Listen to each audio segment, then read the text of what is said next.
And number two is, can you also explain more about the issues that's relating to the sub-MCs? Because I think this one has created a lot of problems between parcel owners of different zones.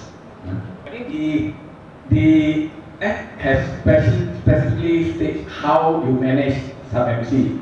How you manage sub-MC. But what my opinion that the Act has not addressed is the prerequisite to apply for sub-MC.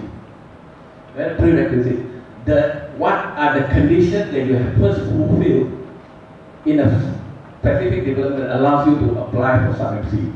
Okay, first question that I have raised, in fact, I have raised these issues in a focus group for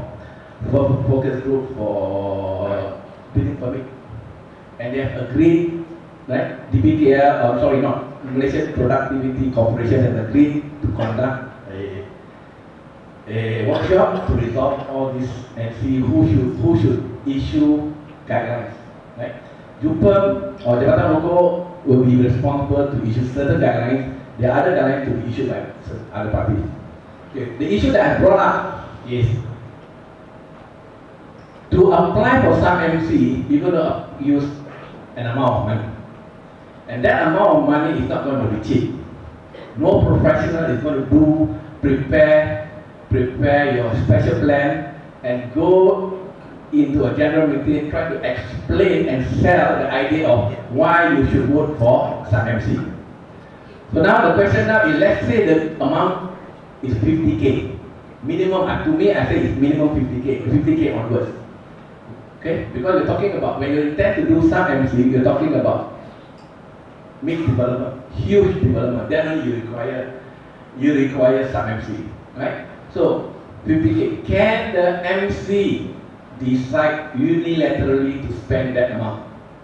If you look into the Management Act, it specifically says that the duty of MC is to manage daily management of the common property. So to spend that 50K, when you spend it, there's no guarantee you'll get it because you go for a vote. So it is shot down in the voting process. Shot down, every 50K, it just goes down the drain. So if the MC unilaterally decides to spend that money,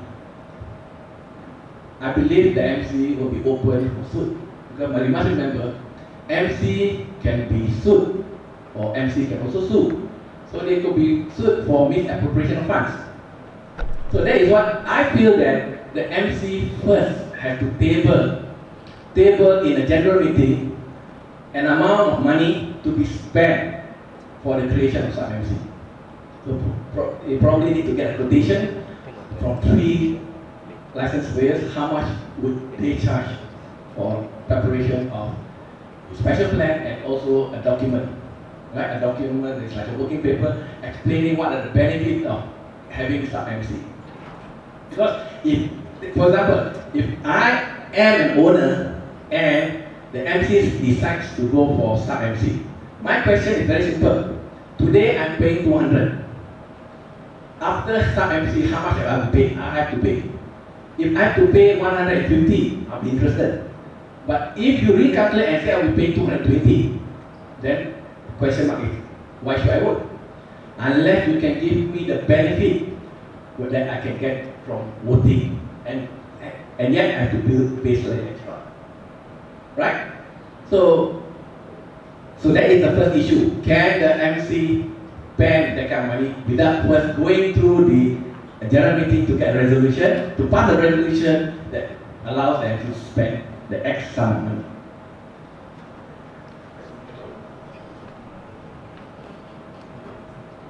Second issue is we have provisional block, right? Very clearly stated in the Act.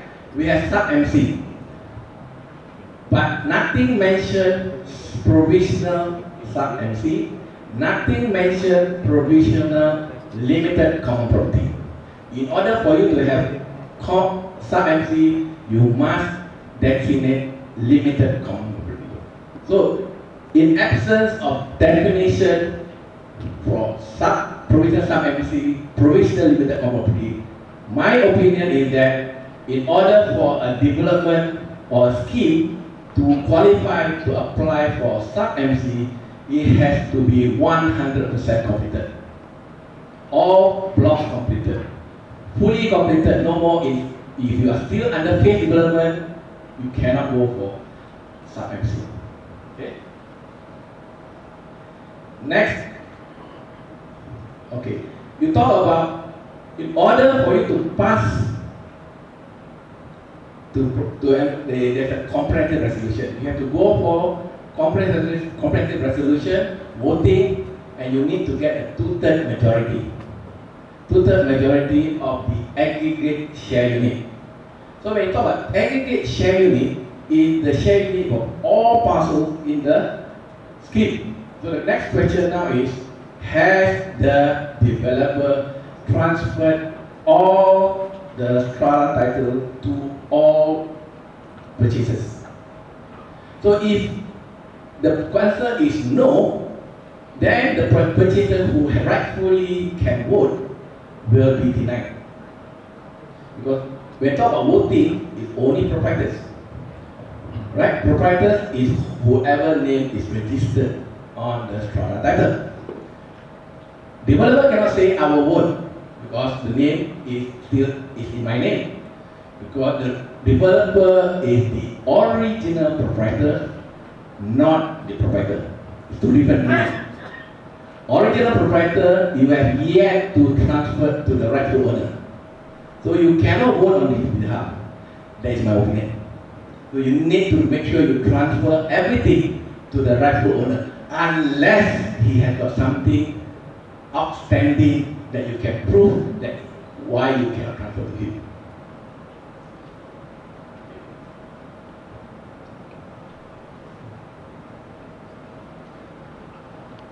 Next.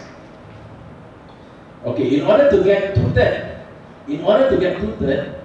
therefore, whoever is eligible to vote has to form more than two-thirds. Right? You need two-thirds majority. So you must, whoever is eligible to vote must already be more than two-thirds. Then only you can get the two-thirds.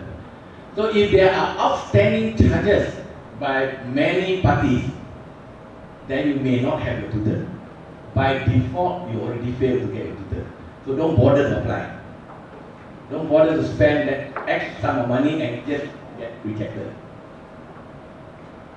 Okay. Fifth, this one relates to whole block parcel like hotel. Right? Most that I heard hotel wants to be sub-MC by themselves. But the X facilitates that each sub-MC must comprise of 2 or more parcels. When you have 2 or more parcels, then only you can designate limited common property that will be exclusive for the exclusive benefit of that 2 parcel owners. If you are a single owner, you are already in total control of everything inside the block. Why is that for you to pick up? Okay? So this is a catch. Hotels, unless you have more than 2 parcels in your block, you cannot go for sub-MC. Say, I want to have sub-MC for hotel. In the same manner, sub-MC for an office block that is held under 1 parcel. Okay, the mistake is, of course, the special plan has to be prepared first and tabled in the general meeting for voting. The voting is actually on the special plan and whatever. There are certain things that you cannot show on the plan. Yeah, you probably will put it in writing, right? So you vote for it altogether. Okay, the seventh issue that I would like to bring up is there is a provision. There's a provision that MC can charge different rates for different usage, brought up by Mr. Andrew, and say that now only MC, he would like to see that even JMB can do it. So if the original intention is to charge different rates, hotel has got, they use everything is private, so they do not have it to charge, to pay so much. even though their share unit is big. So if in a general meeting everybody agrees, then they can actually charge different rate if the resolution is approved. So you do not actually need to go to form sub-MC. Sub-MC is going to be very lengthy and it's going to be a very difficult process because you need a 2/3 majority. Whereas a resolution in a GM is only a simple majority. Right, Mr. Andrew? So you can go that way. Okay, so 7 issues that I brought up. So I hope I explained it